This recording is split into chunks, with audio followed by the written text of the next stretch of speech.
হরিহরপাড়ায় ভয়াবহ অগ্নিকাণ্ডে পুড়ল একটি চালা বাড়ি। ঘটনাটি ঘটেছে হরিহরপাড়া থানার খিদিরপুর দক্ষিণপাড়া এলাকায়। ঘটনায় এলাকায় চাঞ্চল্যের সৃষ্টি হয়েছে। স্থানীয় সূত্রে খবর, সোমবার দুপুরে হঠাৎই দাউ দাউ করে জ্বলতে থাকে আগুন।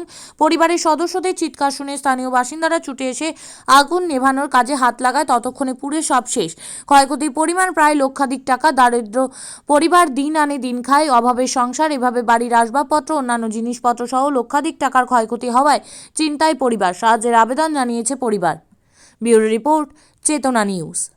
আগুন বাড়িতে মনে ছিল, হ্যাঁ আমরা দোকানে ছিলাম, আসছি তো মেয়েরা হইচই করছে। আমি ভাবছি গ্যাসের সিলিন্ডারে আগুন লেগেছে, আসছি তো দেখছি এরকম ব্যাপার, মানে উপরেও মানে পালা ছিল, পাটকাঠি ওতেও লেগেছে। আবার বাড়িতে নিচে তোমার ছিল, তোমার চারটে তোমার চকি ছিল, চারটে সাইকেল ছিল, তারপর পাট ছিল। পাটে যে ভালো যে ধরেনি, পাটে মোটামুটি 100 কুইন্টাল পাট ছিল। কুপার 3 বছরকার পাট। সেই পাটে আগুন লেগে যাওয়ার মধ্যে আমরা সব ছিলাম, এই গ্রামের সব যৌথ মানে পরিবার সবাই এসেছিল, এবং মোটামুটি 1000 মেয়েরা ছিল। মেয়েরা কিছু করতে পারেনি, কন্ট্রোলে আনতে পারেনি। আমরা সব ছিলাম মোটামুটি 100খানেক লোক, সব মাঠে কাজে গেছিলো, কাজ থেকে সব বাড়ি আসার মুখোমুখি। তার জন্য এসে সবাই বালতিতে পানি দিয়ে আমরা নিয়েছিলাম। কারেন্টে তোমার আগুন লেগে গেছিলো, তার জন্য আমরা কারেন্টটা অফ করেছিলাম। অফ করার পরে আমার যে ছেলেগুলো ছিলাম সবাই মিশে ওই বালতিতে করে মিশিয়েছি। আগুনটা সম্ভবত নিচে ছিল, মানে গোয়াল ঘর, এটা গোয়াল ঘরের নিচেই মানে আগুনটা ছিল, হয়তো হালকা জ্বলছিল ওটা। তারপর বিস্তারিত হয়ে হয়তো বলতে গেলে 4-5টা সাইকেল ছিল, ওদের ম্যাচিং হওয়া সাইকেল ছিল, বাড়িতে সব ব্যবহার করার সাইকেল ছিল ওদের। আমার ফুপা আছে, সে ফুপা 4-5টা ছেলে, তাদের সবারই সাইকেল ছিল। ওরা সব সৌদি আরবে আছে, তাদের সব সাইকেল। তারপরে ছোট বাচ্চাদের সাইকেল, তারপর নাঙল ছিল, বাড়িতে নাঙল, ওদের চাষবাস হয় তাই নাঙল ছিল।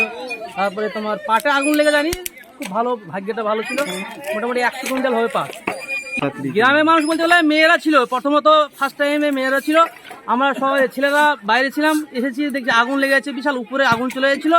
আমরা সবাই মিলে এসে বালতিতে করে নিয়ে এসে সব মানে কন্ট্রোলটা করেছিলাম। কন্ট্রোলটা আমরা প্রথমে করতে পারতাম যদি ছেলেরা যদি থাকতাম, কারণ কারেন্টের আগুন যেটা ছিল সেই আগুন, মানে কারেন্টটা যদি মিটার আমরা পেতাম, জলটা পেতাম, তাহলে সঙ্গে সঙ্গে নিভাতে পারতাম।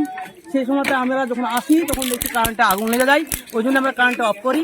অফ করার পরে এসে আমরা ওই বালতিতে। তাইজুল মোল্লা আমার নাম, আলহামদ শেখ আমার ফুপা হচ্ছে। কি নাম যার বাড়ি পুড়ে? তাইজুল মোল্লা।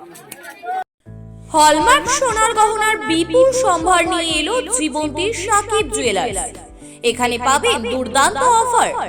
সোনার গহনার বিশ্বস্ত প্রতিষ্ঠান জীবন্তী সাকিব জুয়েলার্স অ্যান্ড মেকার্স। একাধিক আকর্ষণীয় সোনার গহনার নকশা নিয়ে হাজির সাকিব জুয়েলার্স। নেকলেস থেকে কানের দুল, আংটি থেকে বিয়ের শাখা, পলা, নোয়া বাঁধানো সব ধরনের গহনাই পাবেন জীবন্তীর একমাত্র বিশ্বস্ত প্রতিষ্ঠান সাকিব জুয়েলার্সে। এখানে গ্রাহকের মনের মতো করে গয়না তৈরি করে দেওয়ার ব্যবস্থা রয়েছে। শুধু সোনার গহনাই নয়, কম দামে রূপোর, চাঁদির গহনার অভাবনীয় কালেকশনও রয়েছে জীবন্তী সাকিব জুয়েলার্স অ্যান্ড মেকার্সে। আমাদের ঠিকানা জীবন্তী বাস স্ট্যান্ড, শাহিদ হাজি মার্কেট, কান্দি, মুর্শিদাবাদ। যোগাযোগ নম্বর 9932846770 অথবা 7478666786।